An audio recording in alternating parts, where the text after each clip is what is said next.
Bonjour à tous, chers frères et sœurs. C'est un grand honneur et un grand bonheur pour moi que de participer à vos côtés à cette semaine de jeûne et prière. À travers une prière des apôtres dans un temps de menace, nous allons considérer quelques caractéristiques maintenant de la prière efficace.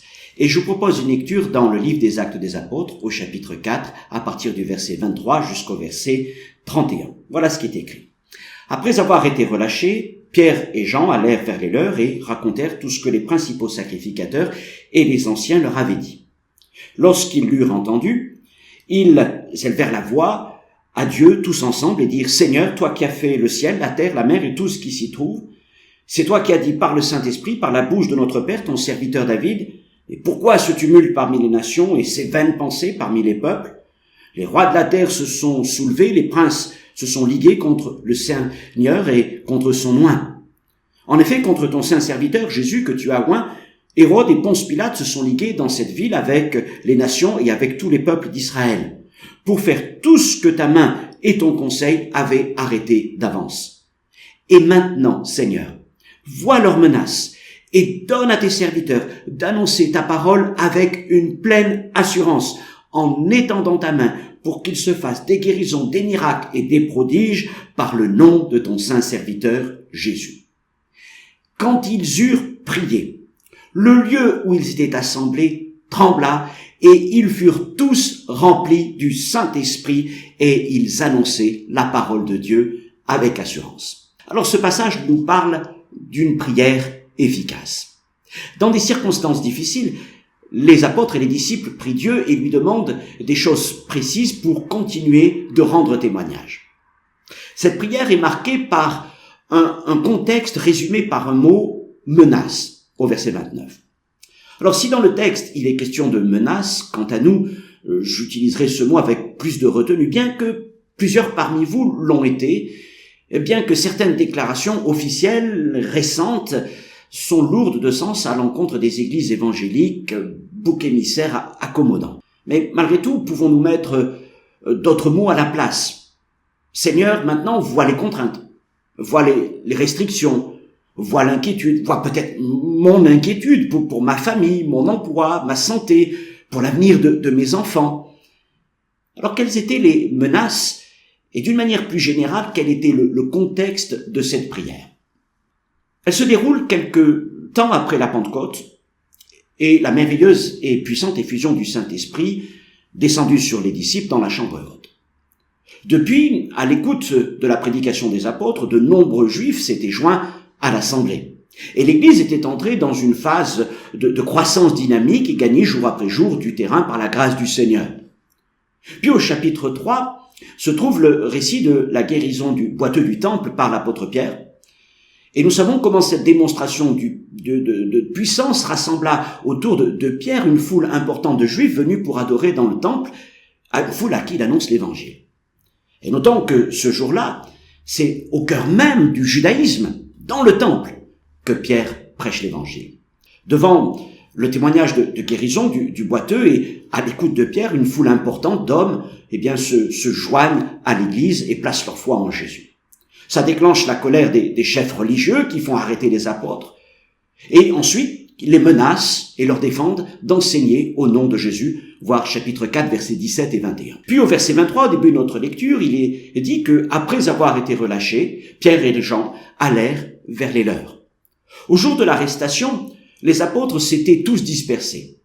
Mais ce jour-là, face à ces menaces, ils sont allés vers les leurs. Mes frères et sœurs, continuons d'aller les uns vers les autres. Ne nous dispersons pas, ne cédons pas à la peur. Rassemblons-nous en présentiel quand nous le pouvons dans le respect des règles sanitaires en vigueur. Sinon, retrouvons-nous en visioconférence ou même par téléphone.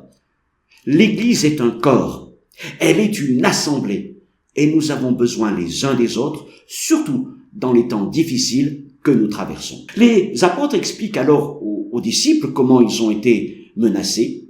Et ensuite, ensemble, verset 24, nous lisons qu'ils élèvent la voix vers Dieu. Seigneur, toi qui as fait le ciel, la terre, la mer et tout ce qui s'y trouve. Ils invoquent donc le Dieu souverain, créateur, juge et tout-puissant. Et c'est aussi ce que nous devons faire dans notre époque. Car au-delà de toute inquiétude, de l'épreuve de la maladie, de la crainte de la crise économique et de ses conséquences sociales, et même des attaques terroristes répétées, le Seigneur demeure notre repère inébranlable et irremplaçable. Dans leur prière, ce jour-là, ils demandent à Dieu deux choses.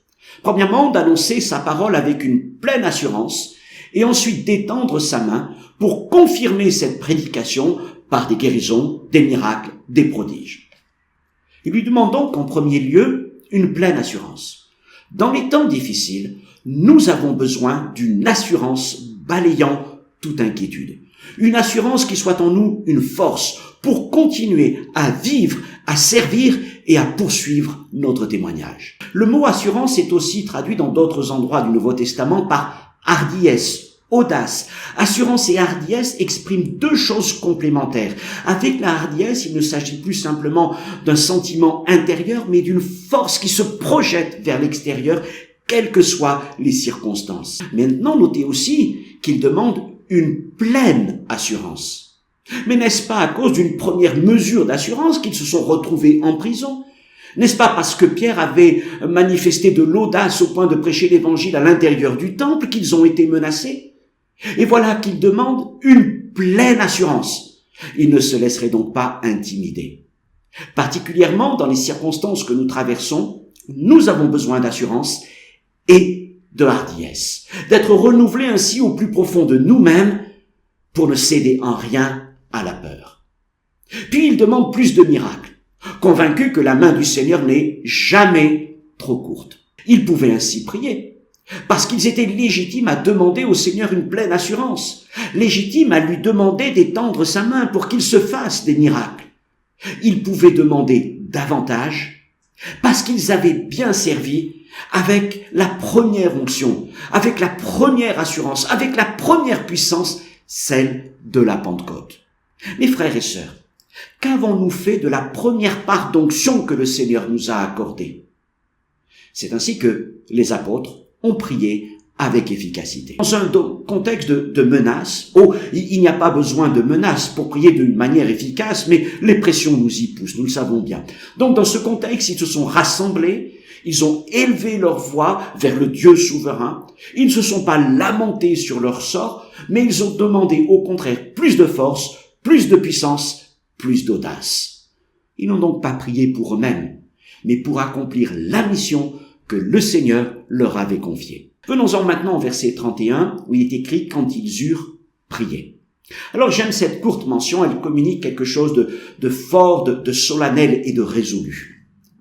Voyez-vous, il y a un temps pour prier, mais il y a aussi un temps pour finir de prier, afin de laisser Dieu répondre, et c'est aussi cela, la prière efficace. Nos prières ont-elles une fin ? Oh, je sais qu'il est écrit de prier sans cesse. Néanmoins, une prière efficace a une fin. Une prière qui ne s'arrête pas est une prière sans densité, sans force, sans conviction, sans foi, sans résolution. Quand ils eurent prié, donc, quelque chose de soudain, un événement inattendu se produisit, semblable à ce qu'ils avaient connu quelques mois auparavant à la Pentecôte. Quand ils eurent prié, le Saint-Esprit se manifesta à nouveau parmi eux, et le lieu où ils étaient rassemblés trembla, et ils furent tous remplis du Saint-Esprit. Alors je vous invite à comparer ce verset d'Actes 4, 31 avec les premiers d'Actes 2. Et vous constaterez qu'il y a beaucoup de mots communs entre les deux passages. Prière, lieu où ils étaient assemblés, tous remplis du Saint-Esprit. Voyez-vous, je suis convaincu que dans Actes 4, 31, même si ce n'est pas exprimé d'une façon aussi claire que dans Actes 2, nous avons affaire à une seconde Pentecôte, une seconde effusion majeure du Saint-Esprit. À ceci près que le Saint-Esprit ne descend pas du ciel, qu'il n'y a pas de vent impétueux, qu'il n'y a pas de langue de feu, mais qu'il se manifeste au milieu d'eux dans le lieu où ils sont réunis à travers un tremblement de terre, comme pour dire qu'il était déjà au milieu d'eux et qu'il n'avait pas à descendre du ciel. Le Saint-Esprit est déjà au milieu de nous. Et c'est là une autre caractéristique de la prière efficace. Elle s'attend à une action du Saint-Esprit. Qu'en réponse à nos prières ferventes, le Saint-Esprit vienne faire trembler nos églises. Oh, pas forcément les murs, mais surtout nos cœurs. Il est écrit aussi qu'ils sont tous remplis du Saint-Esprit, ce qui nous renvoie encore une fois à la Pentecôte. Alors arrêtons-nous sur ce petit mot « tous ». Il n'est pas simplement écrit que ceux qui n'avaient pas été encore remplis du Saint-Esprit l'ont été, mais il est bien écrit que tous ceux qui étaient présents ont été remplis, tous. Autrement dit, certainement ceux qui convertis la veille suite à la prédication de Pierre dans le temple ne l'avaient pas encore été, mais dans ce tous, il y avait Pierre, il y avait les autres apôtres et les autres disciples qui étaient déjà présents dans la chambre haute à la Pentecôte et qui étaient certainement déjà remplis du Saint-Esprit. Et donc, quelques semaines, quelques mois ou plus après la Pentecôte, Pierre et les autres disciples ont été une nouvelle fois remplis du Saint-Esprit. Et il n'est pas question ici seulement d'un entretien, d'un renouvellement, mais d'être remplis tout à nouveau, avec une nouvelle mesure, une nouvelle onction, une nouvelle puissance, une nouvelle fraîcheur. Mes frères et sœurs, n'est-ce pas ce dont nous avons besoin aussi dans ce temps? N'est-ce pas aussi un des objectifs principaux de ces temps de jeûne et de prière? Alors tous, c'est chacun, c'est vrai, mais c'est aussi tous ensemble. Voyez-vous, pas simplement l'un ou l'autre, lors d'un temps à part, mais comme une expérience communautaire, tous ensemble vivant comme une mise à niveau commune. Les frères et sœurs, nos églises ont besoin d'être plongées tout entières dans la puissance du Saint-Esprit. En conclusion, nous pouvons dire que la prière efficace est un rempart contre l'intimidation, contre les temps difficiles. C'est une prière qui interpelle le Dieu souverain. C'est une prière de foi qui compte et pèse ses mots.